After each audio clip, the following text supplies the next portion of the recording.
L'Opening Night Live, l'ONL, vient tout juste de se terminer. Il est bientôt 23 h, je suis devant mon PC, il doit faire à peu près 50 degrés, c'est juste un enfer, c'est une horreur. Mais on va s'accrocher, on va se faire ce débrief ensemble les amis de l'événement qui véritablement lance la Gamescom. Le premier jour sera aujourd'hui, le 23 août, ça se termine le 27, du plus grand salon de jeux vidéo au monde en termes d'affluence, en termes de visite de visiteurs, parce que oui, c'est un salon physique avec du monde. Rien que pour ça, c'est une très très bonne chose. On va faire le point ensemble sur cette ONL. Petit spoiler, c'était vraiment très très bon. Allez les amis, c'est parti.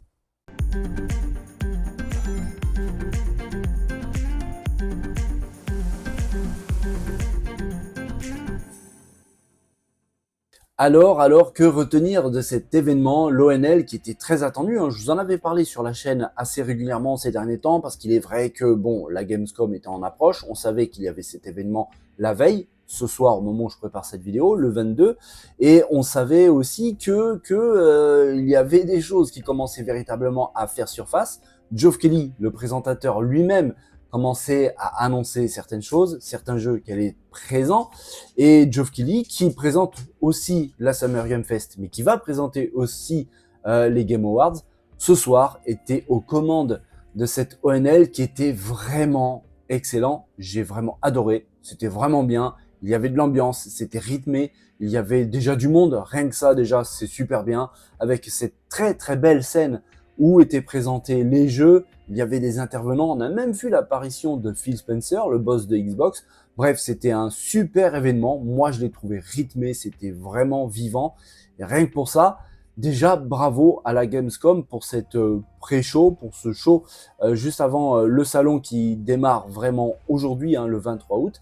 Et on va commencer tout de suite le débrief avec un jeu, et on va faire à l'envers, on va commencer avec le dernier jeu qui a été présenté, tout simplement parce que c'est encore chaud dans ma tête, dans mon esprit. Et puis c'est un jeu qui est franchement très très attendu par tout le monde. Il a été présenté il y a déjà un tout petit moment, c'était pendant la Summer Game Fest, par Geoff Keighley également. Ce jeu, c'est Alan Wake 2. Là, il revient avec un nouveau trailer, avec du gameplay.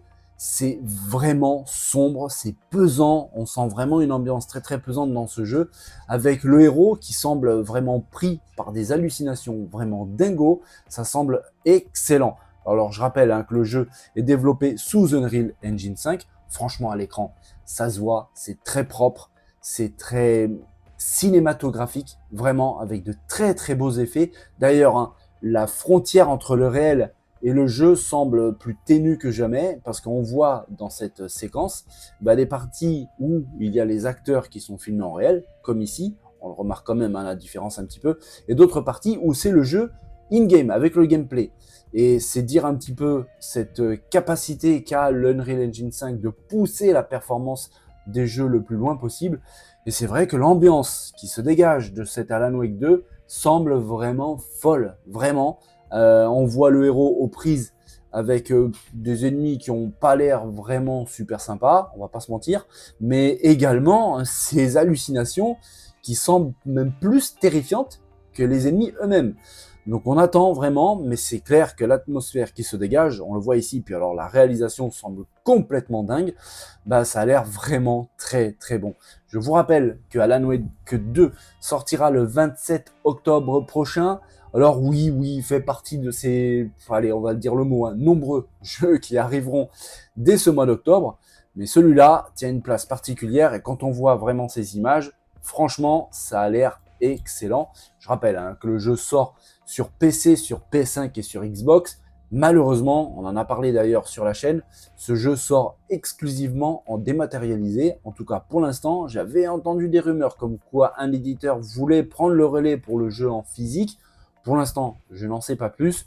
Donc on va rester un petit peu sur la réserve de ce point de vue-là. Normalement, le jeu sera exclusivement en démat sur PC, PS5 et Xbox Series dès le 27 octobre. Donc Alan Wake 2, ça s'annonce franchement dingo. Alors autant vous prévenir tout de suite les amis, les jeux que je vais vous présenter maintenant ne sont absolument pas dans l'ordre de leur apparition chronologique pendant cette ONL. Je ne respecte absolument pas ça du tout simplement parce que j'y ai pas pensé, c'est aussi bête que ça. Et aussi, c'est un choix, un tri. que j'ai fait. Il y a eu pas mal de jeux aussi indés qui ont été présentés, certains vraiment très bons. D'ailleurs, il y en a un qui sera pendant pendant ce petit débrief. Mais dans l'absolu, j'ai récupéré un petit peu ce que m'a paru le mieux en fait pendant cette ONL. Là, on démarre avec un DLC d'un jeu qui, au moment de sa sortie, a fait grand bruit parce que il promettait énormément, mais il a déçu tellement, c'était vraiment une catastrophe. Ça a porté préjudice aux équipes de développement, CD Projekt, Cyberpunk 2077, vous vous souvenez, sa sortie a fait vraiment grand bruit. Alors heureusement, les développeurs se sont vraiment bien rattrapés. Le jeu aujourd'hui est vraiment très bon, vraiment très beau, c'est du solide, il est excellent. Si vous ne l'avez pas fait, franchement foncez, vous n'allez pas le regretter. Le DLC Phantom Liberty arrive, oui, il arrive et ça semble vraiment prometteur. On va voir ça ensemble avec ce nouveau trailer qui a été diffusé pendant cette ONL, avec des images tirées de la version Xbox. Le DLC qui arrive normalement sera le seul DLC pour Cyberpunk 2077, s'annonce vraiment excellent, avec franchement une ambiance vraiment folle, vraiment péchu. Le jeu promet énormément d'action, ça semble très dynamique, ça a l'air vraiment d'envoyer comme on parle, avec beaucoup de choses qui sont de nouvelles choses, avec un nouveau quartier, des dizaines de nouvelles quêtes qui seront ajoutées, des combats en véhicule qui eux seront armés, un nouveau système de police qui a été revu, l'IA pour le combat a été amélioré, bref, un nouvel arbre de capacité, un niveau plus élevé, plus de 100 nouveaux objets, des armes, des vêtements, plein de choses assez nouvelles pour le jeu. Bref, ça s'annonce vraiment copieux. Il faut savoir en plus qu'en même temps que le DLC, il y aura une grosse mise à jour qui arrive pour Cyberpunk 2077, qui promet beaucoup aussi. La mise à jour 2.0 sera disponible donc pour console actuelle et pour PC aussi. Je vous rappelle la date. Le jeu sort le 26 septembre prochain. Le DLC sera disponible pour console Xbox et pour console PS5, mais aussi pour PC. L'extension, elle, est très massive, vraiment conséquente. Elle coûtera tout de même 30 €. Et bon, on verra un peu pour le reste, mais c'est vrai qu'en tout cas, ça s'annonce vraiment très bon. On le voit d'ailleurs à l'écran. Au niveau de la technique, ça s'annonce particulièrement léché, avec de très beaux effets de lumière, de couleurs, les textures semblent propres, l'animation, bref, ça semble vraiment bon. On voit ici les véhicules, je vous avais parlé, il y a 2 secondes, des combats avec des véhicules armés. Eh bien, on en voit ici l'exemple avec ces tout nouveaux véhicules disponibles dans ce DLC Phantom Liberty. Bref, ça s'annonce particulièrement copieux. Le DLC avait été annoncé il y a de ça, si je dis pas de bêtises, un peu plus d'1 an maintenant. Ils ont mis du temps. Après, ça peut se comprendre parce qu'il y avait aussi tous les problèmes de base de Cyberpunk 2077 à régler. Ça a pris, je pense, beaucoup de temps aux équipes de développement de CD Projekt. En tout cas, ils ont réussi un petit peu leur pari. Le jeu de base est devenu très bon et le DLC, lui, risque très fortement d'être tout autant très bon. Allez, autre jeu qui m'a tapé dans l'œil, avec une ambiance qui s'annonce plutôt pas mal et une technique franchement assez propre, The First Descendant, qui a montré pas mal de choses avec une belle vidéo, un bon trailer et pas mal de gameplay. Une vidéo de près de 2 minutes qui annonce un bel action RPG, vraiment. The First Descendant n'a pas manqué sa présentation pendant cette ONL, ça s'annonce plutôt pas mal. Ce jeu où on sera obligé d'affronter des extraterrestres qu'on appelle des Vulgus, risque d'en mettre franchement plein les yeux. En tout cas, moi, j'ai pas mal aimé ce que j'ai vu. Ça bouge bien, c'est nerveux, c'est rythmé. La technique semble très propre. Petit rappel, le jeu est développé sous Unreal Engine 5.2. Il ne s'agit pas de la toute dernière version de l'Unreal Engine, parce que, si je dis pas de bêtises, je crois qu'actuellement, il est en version 5.3. La 5.2 donc est utilisée pour développer ce titre. Franchement, au niveau de la technique, ça se sent, ça se voit, c'est très propre, avec notamment des effets d'éclairage qui sont véritablement très bons. Il y a une bonne nouvelle qui concerne ce jeu, c'est qu'il y a une phase bêta qui sera disponible à partir du 19 septembre prochain. Elle se terminera le 25 septembre prochain. Ce jeu, The First Descendant, sortira sur Xbox One, sur Xbox Series, sur PS4, PS5 et sur PC. Alors pour l'instant, il n'y a pas de date précise pour la date, pour la sortie du jeu, mais l'éditeur a quand même dévoilé un dernier trimestre de l'année 2023 pour la sortie du jeu. On verra, à mon avis, bientôt. On aura des nouvelles sur une date vraiment précise. Pour l'instant, c'est prévu pour le dernier trimestre donc de cette année 2023. On attend ça avec impatience, mais c'est vrai que cette vidéo, moi, franchement, ça m'a plu, avec pas mal de choses très intéressantes, notamment, on le voit, hein, des ennemis, des boss littéralement gigantesques, beaucoup d'effets pyrotechniques, très réussis, des effets d'éclairage, de couleurs bien sentis, on verra, mais en tout cas, voilà, la phase bêta du 19 au 25 septembre, la sortie dernier trimestre de 2023 sans plus de précision. Dès que j'ai quelque chose, les amis, évidemment, vous serez au courant. Je vous ai dit tout à l'heure qu'il y avait aussi des jeux indés, et là, on va aborder le sujet d'un jeu indé qui, d'ailleurs, pour la petite histoire, avait été présenté il y a un bon petit moment. C'était l'année dernière, et c'était à la Gamescom, comme quoi, et il est revenu un petit peu sur le devant de la scène à la Summer Game Fest, présenté, là aussi, par Geoff Keighley. Du coup, en gros, hein, l'histoire se répète. Ce jeu semble vraiment très très bon. Franchement, la DA semble plutôt pas mal. La réalisation technique aussi. Ce jeu, c'est Under the Waves. Un jeu qui semble vraiment excellent. Et un jeu qui, je vous raconte un petit peu le pitch. Stan, un plongeur professionnel dans la mer du Nord, lutte pour surmonter une disparition lors d'une longue mission sous-marine. Coincé dans la solitude qu'il s'est imposée, il commence à vivre d'étranges événements et devra faire face le choix le plus important de son existence. Ça, c'est pour vous mettre un petit peu dans l'ambiance du jeu qui semble véritablement vraiment très très bonne avec de jolis effets de lumière, des jolies couleurs, les textures semblent pas mal, même si là on est sur un stream, du coup on va faire attention un petit peu avec le sujet de la technique. Mais c'est vrai que les effets de lumière sont là, le jeu semble vraiment bon, avec une belle ambiance. Le jeu arrivera bientôt, hein, il ne faudra pas prendre trop de temps pour pouvoir l'essayer. Dès le 29 août prochain, il sortira sur Xbox One, Xbox Series, PS4, PS5, mais aussi sur PC via Steam. Du coup, dès le 29, on pourra l'essayer. À mon avis, ça semble plutôt pas mauvais. Autre jeu, autre ambiance totalement différente. Ce jeu qui a été présenté aussi pendant la Summer Game Fest, un jeu de Sega qui annonce le retour de sa mascotte, de Sonic, un de mes personnages favoris. On voit un petit peu avec tout ce qu'il y a derrière, on peut comprendre pourquoi. Sonic qui revient en mode superstar, un jeu qui s'annonce vraiment très très bon. Alors oui, je suis fan un peu de la licence, mais véritablement, quand on voit ces images, ça semble plutôt prometteur, avec un style qui rappelle beaucoup les premiers Sonic, en 2D, avec des éléments 3D. Le jeu semble plutôt pas mal. À noter que c'est un jeu solo, mais on peut y jouer aussi en coop. Si je dis pas de bêtises, on pourra même y jouer à 4 simultanément. Forcément, Sonic accompagné de ses compagnons emblématiques. Le jeu semble vraiment très très bon. À noter que le jeu arrive le 17 octobre prochain sur absolument toutes les plateformes. Sur PC, sur Nintendo Switch, PS4 comme la PS5, Xbox One comme Xbox Series X ou S. Il n'y a plus beaucoup de temps à attendre pour pouvoir, manette en main, reprendre les aventures de notre hérisson préféré. Le 17 octobre prochain, Sonic Superstar déboule absolument partout et forcément à toute vitesse.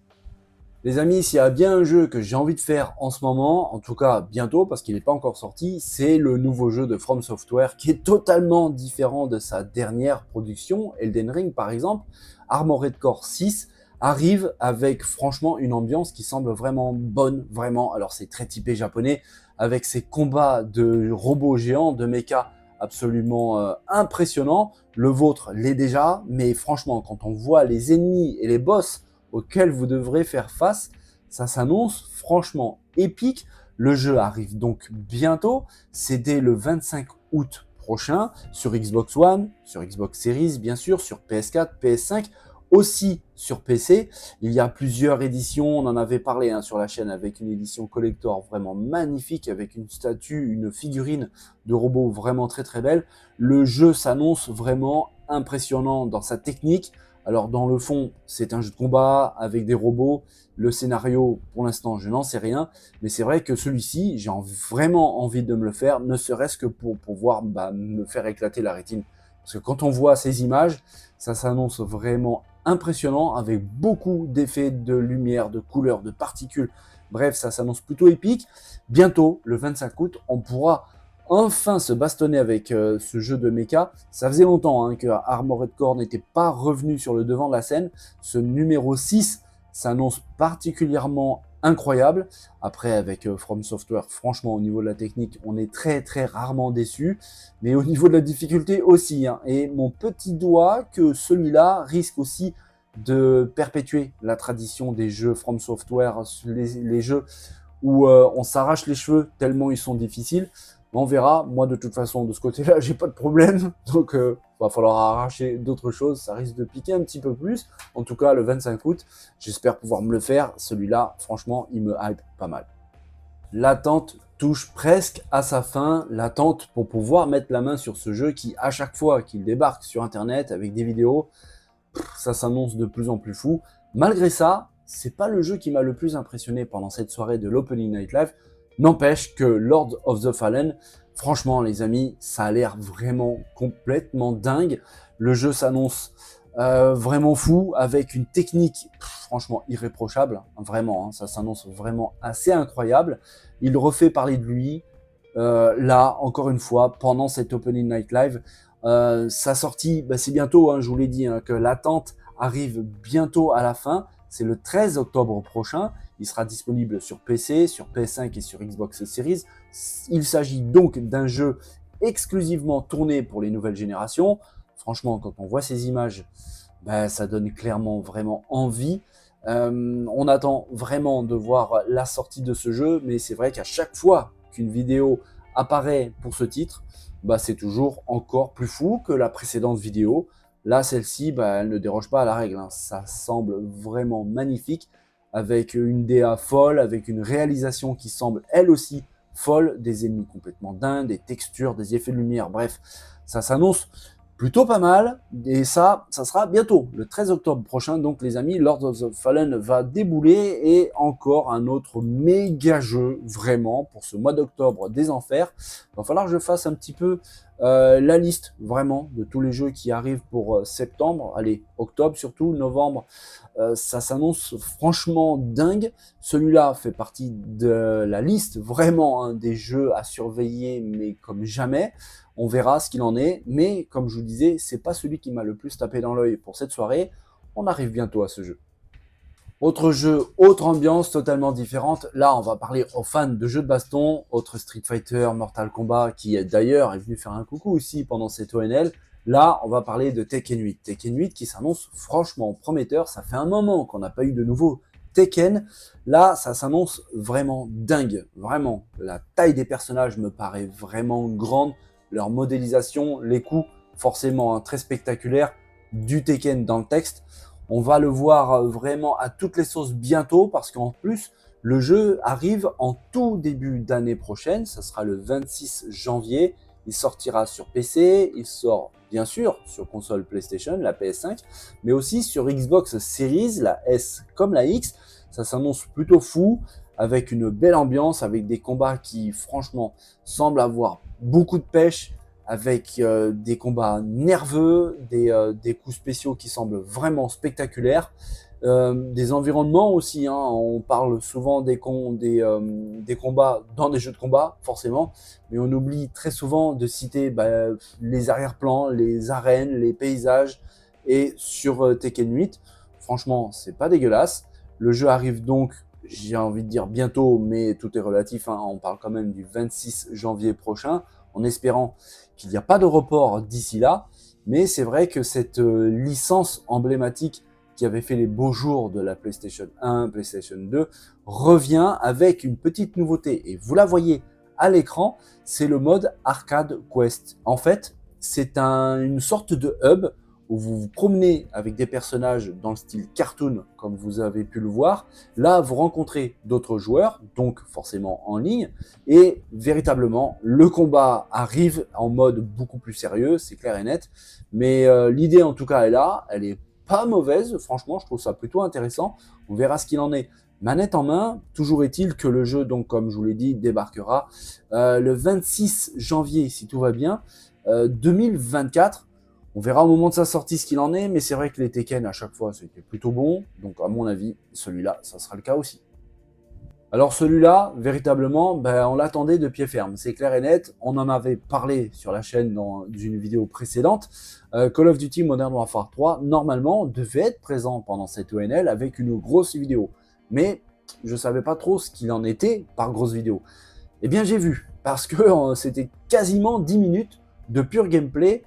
Et franchement les amis, ça s'annonce plutôt très très bon. Autant j'étais pas très fan des anciens Call of Duty, et apparemment bah, j'étais pas le seul, avec c'est vrai pas mal d'ennuis de la part de pas mal de fans sur cette licence, avec beaucoup de redondance, ça commence un petit peu à s'agacer autour des Call of Duty. Là, véritablement, ça a l'air vraiment bon, avec en plus de ça, franchement, une technique qui me paraît excellente. Je sais pas vous, est-ce que c'est moi qui suis un peu trop hypé, est-ce que je m'enflamme un petit peu, mais j'ai clairement l'impression que la licence Call of Duty, avec ce Modern Warfare 3, bah, vient de passer un cap au niveau de la technique. Ça me semble très très très joli, avec d'excellents effets de lumière, avec des très belles textures, une ambiance véritablement qui semble très très bonne.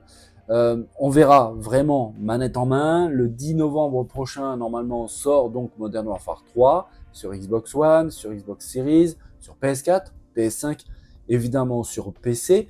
Normalement, en courant octobre, il y a une bêta qui est prévue, mais c'est clair qu'au vu de ces images, personnellement, j'ai hâte parce que ça semble vraiment très très bon, avec là cette séquence d'infiltration dans ce goulag et très très vite l'action qui arrive. Et franchement, au niveau de l'éclairage, ben, ça me fait penser à quelque chose d'assez cinématographique. Alors c'est clair, c'est un petit peu la patte, j'ai envie de dire, des Call of Duty, avec cette ambiance très cinématographique, surtout dans le mode solo. On verra vraiment ce qu'il en est, mais en tout cas, franchement, ça me semble excellent. J'ai vraiment hâte, j'ai l'impression un petit peu de voir, j'ai envie de dire, le renouveau de Call of Duty. On verra, parce que un beau jeu, comme vous le savez, ne fait pas forcément un bon jeu. Il y a plein d'autres choses aussi qui rentrent en jeu, sans faire de mauvais jeu de mots. Mais on verra le 10 novembre prochain. Donc, Call of Duty Modern Warfare 3 va débouler sur toutes nos machines. Ça sera le moment, l'occasion pour vraiment se faire une bonne idée. Mais d'ici là, c'est sûr et certain qu'on va revoir d'autres séquences, d'autres phases de gameplay, parce que la communication, le marketing autour de ce titre a été véritablement lancé par Activision. À mon avis, on n'a pas fini d'entendre parler de Call of, et ça, c'est une certitude. Il y a quelques instants, les amis, on avait abordé le sujet de Tekken 8, qui, en tout cas, sur le papier et en vidéo, semble vraiment très très bon. On verra ce qu'il en est manette en main, mais en tout cas, c'est prometteur. Là, on va parler d'un autre jeu de baston. Non, pas Street Fighter 6, qui est déjà sorti et qui lui aussi d'ailleurs est vraiment excellent. Là, c'est un jeu avec un tout petit peu plus d'hémoglobine que les deux autres réunis. Vous l'avez compris, on va discuter de Mortal Kombat, qui lui aussi est venu faire un coucou à cette ONL. Je vous l'avais annoncé, normalement Mortal Kombat devait faire son apparition. Eh bien le voici, dans un trailer, ma foi, assez explicite, on va pas se mentir. Le jeu est égal à lui-même, avec un petit peu d'hémoglobine, avec un petit peu de démembrement, avec un petit peu de fracassage de crâne et autres écartèlements, avec aussi des côtes brisées, cassées, des colonnes vertébrales arrachées. Bref, du Mortal Kombat dans le texte. Ça s'annonce toujours aussi péchu, beaucoup d'action, beaucoup de rythme. Les combats semblent vraiment, vraiment intenses. Et en tout cas, au niveau de la réalisation, ça semble aussi plutôt pas mal. Je vous rappelle qu'il y a des personnages qui vont débouler, des personnages emblématiques d'autres univers. Par exemple, Homelander de la série The Boys, qui déboule sur le jeu. Il y a aussi normalement l'apparition de Jean-Claude Van Damme. J'ai hâte de voir ce que ça peut donner dans Mortal Kombat. Toujours est-il que le jeu sera disponible ce mois de septembre, le 19 septembre pour être exact. Il sortira sur Xbox Series, sur PS5, sur Nintendo Switch et sur PC. En tout cas, au niveau de la réalisation, ça semble plutôt bien, plutôt bon, avec des jolies couleurs, des jolies textures. On verra manette en main, parce que franchement, sur ce point-là, la jouabilité, l'ergonomie, un jeu de baston, c'est particulièrement important. Donc on verra dès le 19 septembre prochain, les amis. Mortal Kombat déboule et risque de faire assez mal. On vient tout juste dans une précédente vidéo les amis de parler de cet accord fabuleux, énorme vraiment, même historique entre Xbox et Ubisoft. Et bien là on va parler encore d'Ubisoft et surtout d'un jeu emblématique, une licence vraiment phare de l'éditeur français Assassin's Creed avec l'opus Mirage qui arrive bientôt. Là avec une vidéo qui a été présentée aussi pendant cette Opening Night Live qui présente pas mal de choses, pas vraiment dans le gameplay, mais de la ville de Bagdad elle-même. C'est plutôt joli, on y voit beaucoup de choses de cette ville du 9e siècle, l'ancienne Bagdad, avec un aperçu assez immersif donc de cette ville qui a avec son architecture, son implantation sur la map, plutôt ronde, avec des choses très intéressantes. Donc il n'y aura pas de gameplay dans cette vidéo, mais tout de même une bonne vision de la ville qui sera en gros vos endroits où commettre vos méfaits, vos assassinats, vos contrats. Ça s'annonce plutôt pas mal. La ville semble franchement assez jolie, avec des très belles textures, des jolies couleurs. Ça semble plutôt prometteur. Je vous rappelle, d'ailleurs, je vous avais annoncé ça dans une précédente vidéo, que la sortie d'Assassin's Creed Mirage avait été avancée d'une semaine à peu près, tout simplement parce que le développement était terminé, le jeu est passé Gold tout récemment, et apparemment, visiblement, ça s'est franchement plutôt bien passé. Le jeu sortira donc le 5 octobre prochain, ce sera sur Xbox Series X et S, également sur Xbox One, sur PS4 et PS5, sur PC et aussi sur Luna, le service de gaming de Amazon. Donc on verra vraiment dès le 5 octobre prochain ce qu'il en est. Mais c'est vrai que c'est un numéro d'Assassin's Creed qui est très attendu, ne serait-ce que par les fans, mais aussi par Ubisoft eux-mêmes. Vous le savez, j'en ai parlé régulièrement sur la chaîne. Ubisoft a traversé très récemment une période franchement compliquée au niveau de la sortie des jeux. Beaucoup de reports, de retard, pas mal d'annulations également, et puis aussi des problèmes en interne au sein des équipes de développement. Véritablement, et je vous l'ai dit plusieurs fois d'ailleurs assez récemment, que le vent semble tourner positivement pour Ubisoft. On l'a vu avec par exemple cette annonce complètement dingue de ce contrat, de ce deal entre Xbox et Ubi, avec des jeux qui semblent véritablement arriver, et ça c'est des bonnes nouvelles, avec Mirage donc qui a carrément été avancé au niveau de sa date de sortie. On l'a vu, The Crew Motorfest aussi, le très bon jeu, en tout cas sur le papier, ça semble être le cas, de voitures de course qui ressemble peut-être un petit peu trop à Forza Horizon 5, mais ça on verra, a été annoncé Gold également, donc son développement est terminé. Tout ça est de bon augure pour l'éditeur français, je leur souhaite que ça continue, aussi simple que ça. Mirage donc arrive bientôt, le 5 octobre, ça s'annonce plutôt pas mal. On va aborder ensemble, les amis, le sujet sur un jeu qui m'a tapé dans l'œil et qui m'a fait franchement plaisir de revoir revenir. Little Nightmares 3 arrive avec des mécaniques de gameplay remis au goût du jour, et en plus de ça, une technique qui, moi en tout cas, m'a beaucoup plu. J'ai trouvé ça vraiment très joli, très plaisant à regarder, avec donc ce trailer qui montre pas mal de choses. Déjà, c'est très beau, franchement. Et puis aussi, on pourra y jouer à deux avec soit l'intelligence artificielle qui commandera le deuxième personnage pour vous aider dans votre progression, ou alors en coop avec un ami. Il s'agit donc d'un jeu qui peut se jouer en multijoueur. Ça, c'est plutôt une bonne idée. Et pour le petit speech, il est dit: perdus au cœur de la spirale et de ses lieux plus perturbants les uns que les autres, les deux amis devront coopérer pour survivre dans un monde périlleux, empli d'illusions, et échapper à la terrible menace tapie dans l'ombre. Et franchement, l'ambiance semble très classe, prometteuse, avec une très belle DA, une réalisation aux petits oignons. Ça me plaît beaucoup. Pour l'instant, malheureusement, on n'a pas de date de sortie précise et définitive, juste un vague 2024. Toujours est-il que le jeu sortira sur Xbox One et Xbox Series, sur PS4, sur PS5, sur PC, mais également sur Nintendo Switch. J'ai vraiment hâte de mettre la main sur ce Little Nightmares 3. Ça faisait un bon moment, c'est une très belle surprise. Celui-là, je ne l'attendais pas du tout. La réal semble vraiment très bonne. On verra ce qu'il en est manette en main. Mais il va falloir attendre parce que, comme je vous l'ai dit, il n'y a pas de date précise, juste un vague 2024.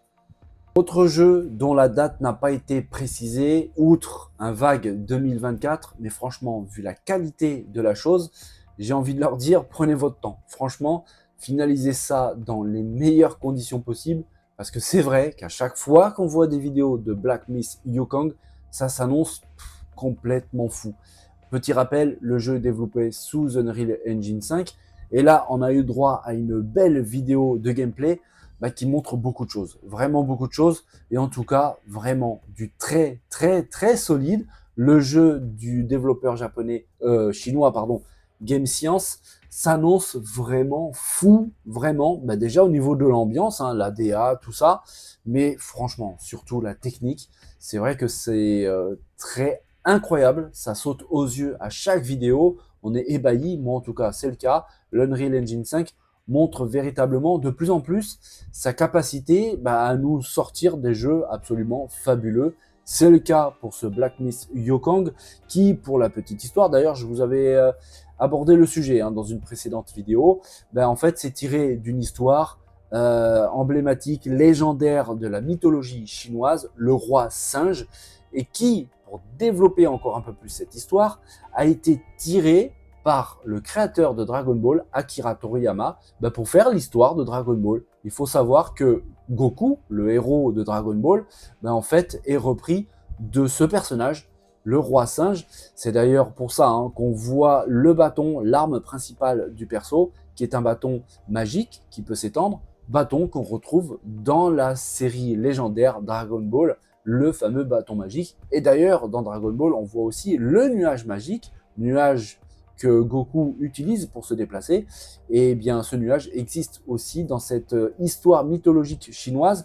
Bref, ça c'est pour la petite histoire. Toujours est-il que le jeu semble, on le voit avec ces images, complètement fou.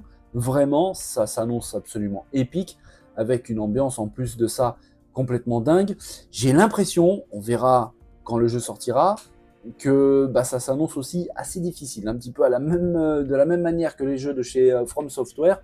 Ça s'annonce particulièrement corsé, mais franchement, la réalisation semble complètement dingue. Pour l'instant, on ne sait pas quand est-ce qu'il sortira, je vous l'ai dit, on a un vague 2024, mais on sait que ça sort sur console Xbox Series, sur PS5 et sur PC, donc oui, il s'agit d'un jeu exclusivement dédié aux nouvelles générations. Franchement, tant mieux, ça va permettre d'exploiter un petit peu tout ça au mieux, et c'est clair, on va en prendre plein les yeux, les amis. Alors évidemment, quand on parle de gros jeux, celui-ci vient tout de suite au bord des lèvres. Le jeu sort bientôt, le 6 septembre. C'est très probablement même le plus gros jeu de l'année pour Xbox. Vous l'avez compris, c'est Starfield. Starfield qui est venu faire un petit coucou pendant cette ONL. Alors franchement, entre nous les amis, moi je m'y attendais pas du tout. Clairement, tout simplement parce que je sais qu'il y aura un stand absolument gigantesque de Xbox à la Gamescom, avec beaucoup d'ailleurs de jeux jouables.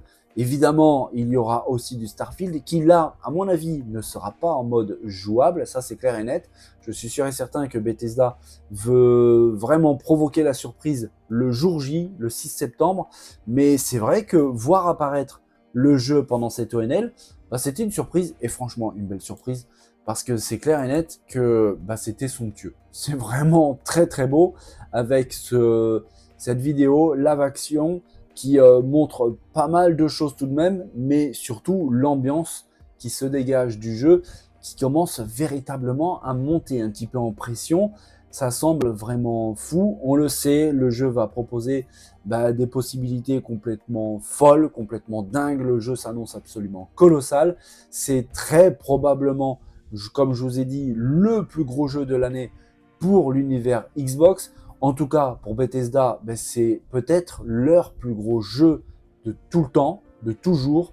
On sait qu'au sein de Bethesda, le jeu est en travail depuis à peu près 25 ans. Ça fait 25 ans qu'ils réfléchissent à sortir ce titre qui s'annonce absolument fou en termes de richesse, de contenu, de possibilités, de choses à faire. Vous le savez, on pourra construire son propre vaisseau, ses propres vaisseaux. On pourra embaucher du personnel pour pouvoir travailler dans le vaisseau, du personnel pour travailler dans sa base que vous pourrez construire est configuré à votre guise, avec des factions, vous pourrez faire des alliances, bref, le jeu s'annonce complètement fou.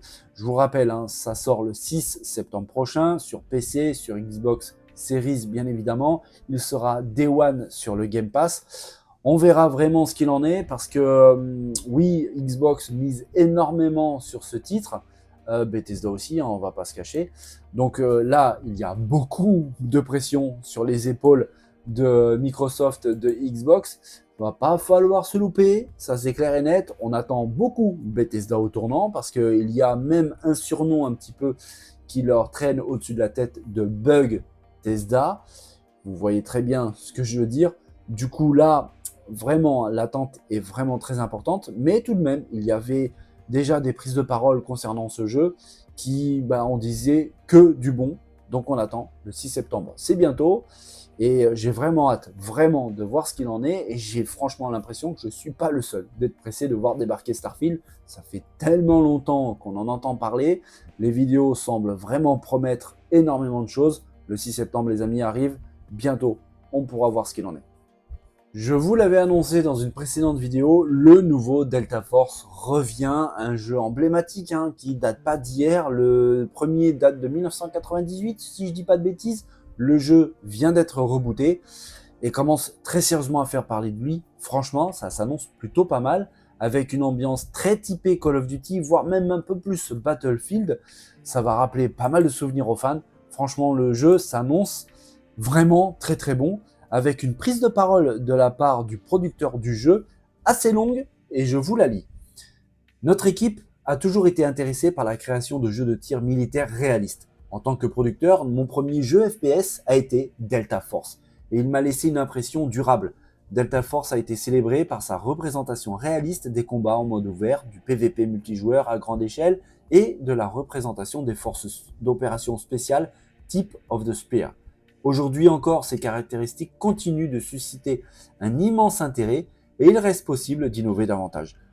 Nous espérons montrer l'évolution de ces caractéristiques tout en perpétuant l'héritage des piliers du jeu. C'est pourquoi nous avons décidé de relancer la franchise Delta Force. Nous sommes fiers de perpétuer cette tradition et de créer un monde vaste, dangereux et imprévisible où vous devrez accomplir diverses missions, relever des défis et obtenir des récompenses. Notre objectif est de conserver l'essence authentique du jeu Delta Force original tout en lui insufflant une saveur du futur proche, tant d'un point de vue artistique que narratif. Pour y parvenir, nous avons développé le scénario général avec des thèmes réalistes, employé des acteurs réels pour créer les personnages, utilisé la photogrammétrie pour la création du monde en 3D, capturé les mouvements tactiques des professionnels de l'armée et demandé conseil à d'anciens membres des forces spéciales pour garantir un ton authentique de réalisme et de professionnalisme résolu dans le thème de l'armée. En outre, notre mode campagne est basé sur le film Black Hawk Down. Les joueurs pourront vivre des batailles authentiques et palpitantes tirées du célèbre film. Notre équipe a étudié le film en profondeur et s'est plongée dans le contexte historique avec respect. Ces recherches approfondies nous ont permis de recréer une expérience de jeu authentique et immersive qui capture l'essence de cet événement monumental. Waouh, c'est une belle et longue prise de parole. On le voit en plus sur cette scène exactement à ce moment-là, que oui, les développeurs ont repris l'histoire de la chute du Faucon Noir, événement majeur, réel, qui a donné d'ailleurs naissance à un très très bon film. Si vous n'avez pas encore vu la chute du Faucon Noir, les amis, foncez, vous n'allez pas le regretter. Là, les développeurs donc ont repris cette histoire tragique pour pouvoir le retranscrire dans le jeu et ça semble particulièrement bon, surtout qu'on a appris, et je l'avais déjà lu d'ailleurs autre part, là c'est confirmé par le producteur du jeu, les développeurs se sont véritablement bien attelés à la tâche pour faire un jeu très très bon, avec carrément l'appui d'anciens membres de forces spéciales pour pouvoir nous sortir un jeu de combat le plus réaliste possible. On verra ce qu'il en est, mais c'est vrai que quand on voit ces images, ça semble vraiment bon, avec en plus de ça pas mal de véhicules, des hélicoptères, des avions, du blindé, du quad, des jeeps, bref, ça s'annonce vraiment prometteur. C'est clair que certaines de ces images, notamment celle-ci, me fait furieusement rappeler certains excellents moments que j'ai passés sur Battlefield. On verra, la date de sortie n'a toujours pas été précisée. Toujours est-il qu'il sort sur PlayStation, évidemment, sur Xbox, évidemment, sur PC, évidemment, mais je vous avais dit aussi dans une précédente news, également sur mobile, iOS et Android. Donc on verra, en tout cas, ce Delta Force, je le surveille du coin de l'œil parce que vraiment l'ambiance et la réalisation me semblent plus que prometteurs. On verra le moment de sa sortie. Pour l'instant, hein, je vous dis, hein, il n'y a pas de date, vraiment pas, ne serait-ce qu'une fourchette, il n'y a rien du tout. Donc on surveille ça. Dès que j'ai quelque chose dans ce sens, forcément les amis, sur la chaîne, vous serez bien sûr au courant. Voilà, nous y sommes. Le dernier jeu de ma liste pour ce débrief de l'Opening Night Live qui véritablement a été vraiment excellent. On va y revenir très très bientôt. Ce jeu, c'est celui qui m'a le plus hypé, qui m'a le plus tapé dans l'œil. Littéralement, il m'a décroché la mâchoire. Ce que j'ai vu me semble complètement fou, ou en tout cas, c'est vraiment prometteur.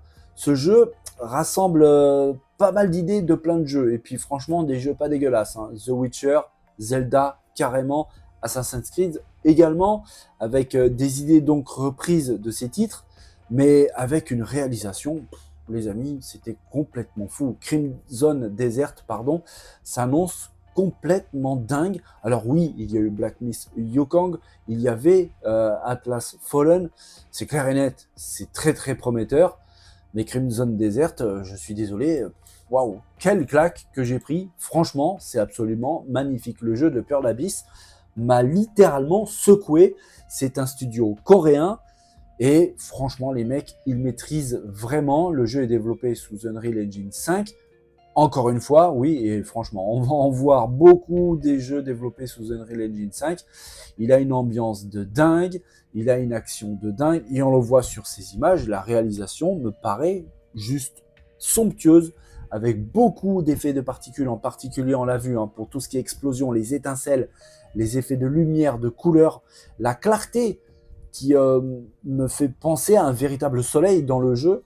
On le voit ici, hein, c'est hyper clair, c'est hyper lumineux, avec de très très belles textures, un panorama qui m'a l'air gigantesque, beaucoup de détails et de vie.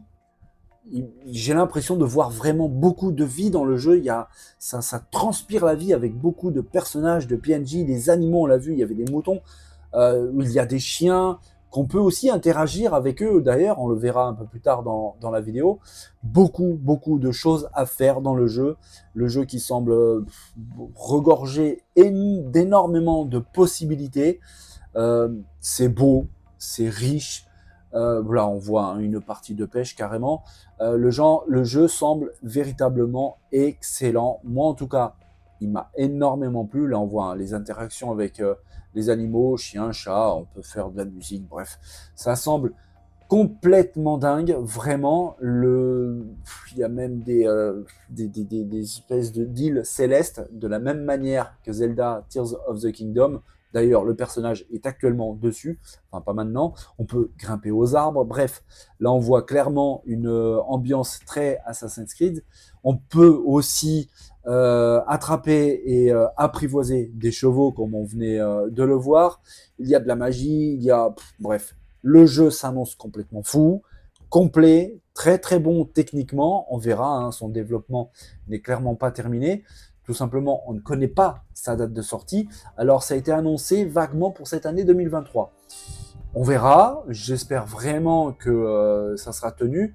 Après, franchement, s'il est un petit peu repoussé, c'est pas très grave. Là, on y voit clairement hein, l'inspiration de Zelda, c'est clair et net. En tout cas, ça s'annonce complètement dingue. Je vous avais dit qu'il y avait un jeu pendant cette ONL qui m'avait véritablement tapé dans l'œil. Eh bien, le voici, Crimson Desert. Le peu de vidéos que j'avais réussi à voir ne m'avaient pas tant hypé que ça. Les développeurs, les malins, avaient vraiment caché bien leur jeu. Regardez-moi cette espèce de dragon qui, là, ces herbes. Vraiment, ce jeu m'a littéralement scotché. J'ai vraiment hâte d'en savoir plus, d'en voir plus, et même de m'y essayer. Hein. Clairement, on voit les îles célestes ici, sortes d'îles célestes. Hein. Je ne sais pas du tout si ça sera appelé comme ça dans le jeu. Mais les amis, celui-là, franchement, il m'a mis une belle gifle. Je m'y attendais pas du tout, du tout, du tout. Je savais qu'il allait être présenté plus ou moins longuement pendant cette ONL, mais je pensais pas prendre une claque comme ça. Ça, c'est clair et net.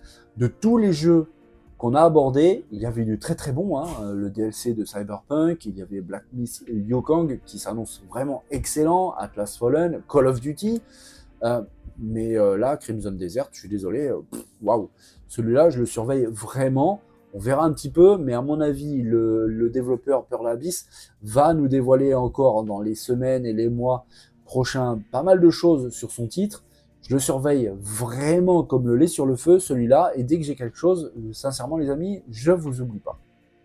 Et bien voilà les amis, on vient de passer le débrief de cette ONL ensemble dans cette longue vidéo. C'est vrai qu'il y avait quand même pas mal de choses à aborder, beaucoup de jeux qui ont été représentés avec des nouvelles vidéos de gameplay très intéressantes. On a vu franchement de très très belles choses. Cette ONL, je vous l'avais dit en intro, était vraiment de très belles factures. Franchement, c'était rythmé, c'était vivant, il y avait beaucoup de jeux présentés, ça s'est super bien enchaîné, c'était très bien présenté par Geoff Keighley, et tout simplement un événement, et vous connaissez mon goût pour les événements en public, avec du monde, le numérique, c'est bien, c'est clair, mais n'empêche, les événements, les salons, les conférences, avec du monde, où ça bouge, où ça vit, ça crie, ça applaudit, il n'y a pas photo, c'est tellement mieux. Là, c'est clair et net. La preuve en est avec cette ONL et ça va être le cas dans les prochains jours, dès aujourd'hui avec la Gamescom. Cet Opening Night Live donc qui s'est passé de fort belle manière avec de très très bons jeux. On l'a vu ensemble, hein, il n'y avait que du bon. Franchement, il n'y avait que du bon. Le choix était assez difficile. Et puis le dernier que je viens de vous présenter, Crimson Desert, qui franchement, ça s'annonce très très très bon, épique. J'ai hâte de savoir la date de sortie de ce titre. S'il y en a un dans toute cette liste que va falloir que je surveille très sérieusement, c'est bien Crimson Desert. Les amis, il est minuit, donc là, j'ai pas encore terminé. Je vais faire le montage de cette vidéo qui, j'espère, vous aurez très très bientôt. Et après, il va falloir aussi que je me repose un petit peu parce que demain est une nouvelle journée. Je prépare le montage, j'essaie de la mettre en ligne le plus vite possible. J'espère que cette vidéo vous a plu. Si c'est le cas, n'hésitez pas les pouces, les partages, puis aussi venir dans la zone de commentaires les amis pour discuter, débattre de notre passion commune, le jeu vidéo. Quel jeu dans cette longue liste vous a le plus plu, vous a le plus hypé? Est-ce que comme moi, vous avez été complètement ébahi devant la technique de ce Crimson Desert? Ou est-ce que non, pas plus que ça? Peut-être un autre vous a le plus parlé. Bref, on peut discuter de tout ça les amis dans la zone de commentaires. Merci vraiment à tous d'être présents. N'oubliez pas, vous pouvez aussi rejoindre l'aventure. Si vous n'êtes pas encore abonné, le petit bouton abonné il est juste en dessous. N'hésitez pas, il y a une super ambiance dans la zone commentaire. Vous serez accueillis de la plus belle des manières. Et je vous remercie vraiment infiniment. Les amis, je vous souhaite à tous une belle bonne journée. Portez-vous bien. Je vous dis à très bientôt pour le retour des News Gaming. Allez, à très bientôt. Bye bye.